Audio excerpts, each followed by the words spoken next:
Okay, how about we go to the other team in Ontario that's going through a bit of a tough time, the Toronto Maple Leafs. Uh, Steve Dangle is still very upset over the Timothy Liljegren, Brad Marchand kind of collision, which then led to an entire discussion about whether or not these new players should have done enough to stand up for their players and if this team is soft. By the way, that LFR from Steve Dangle, really well done. And I'm not being facetious or trying to make a joke for the Leafs fans who think I'm going to do that. No, I think Steve genuinely did a very good job with that LFR. You're in the market. You know what's going on.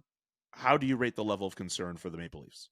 Well, I mean, look, it's not just Steve. I mean, the Leafs themselves had a meeting to discuss the lack of reaction to the Marchand Liljegren thing. And so, and I say this with respect to Steve, but this isn't just a sort of a storyline driven through the fan base or the media. This is something internally that they've, felt the need to address. So it has not gone well in Toronto.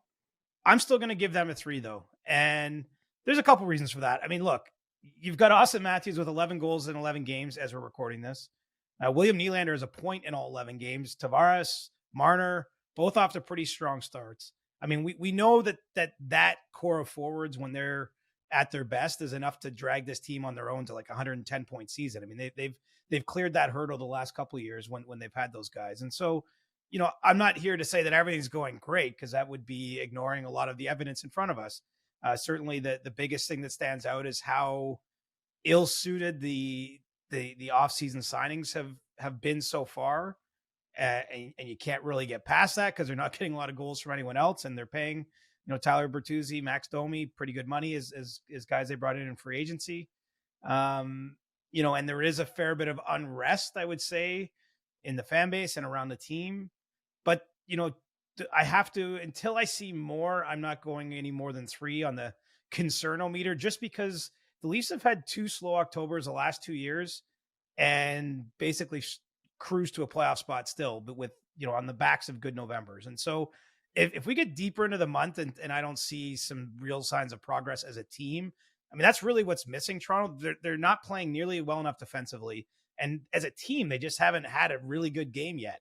They're still in a fine spot, I would say, in the standings. So that's what I mean, is that they've been able to overcome their shortcomings. But, if we don't see some progression, I will quickly get to a 4 or 5. But I've just watched enough in recent years to know that this isn't full on all out panic just yet. Although I'll point you to their schedule this week, Julian. It's not every day or every week that you have 4 home games as the Leafs do. With Tampa, Ottawa, Calgary, you'll be here. Can't wait. And Vancouver on Saturday. And, given how well the Canucks have gone, what the Lightning are, the fact that Ottawa should be hungry and Calgary, there's a chance that by the end of the week, this looks totally differently. But entering this week, I'm at a 3 with the Leafs. And I think that they will get things righted enough where it's not full on empty the barn fire alarm situation. What about Sheldon Keefe and all of this? I feel like for almost every market that we're going to have some measure of concern for, the next question to ask is, what about their head coach and their future?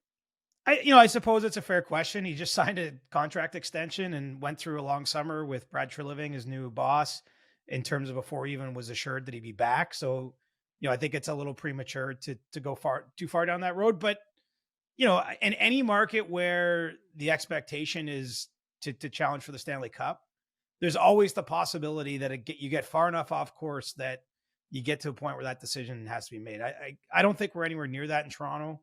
But that being said, let's let the script play out a little more. I mean, I want to see the next 5 or 6 games. They go to Sweden next week.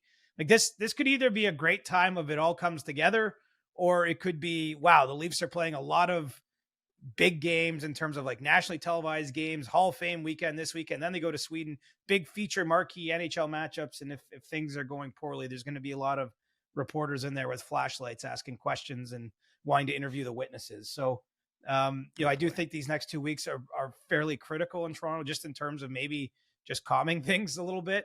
But I'm not firing anybody just yet.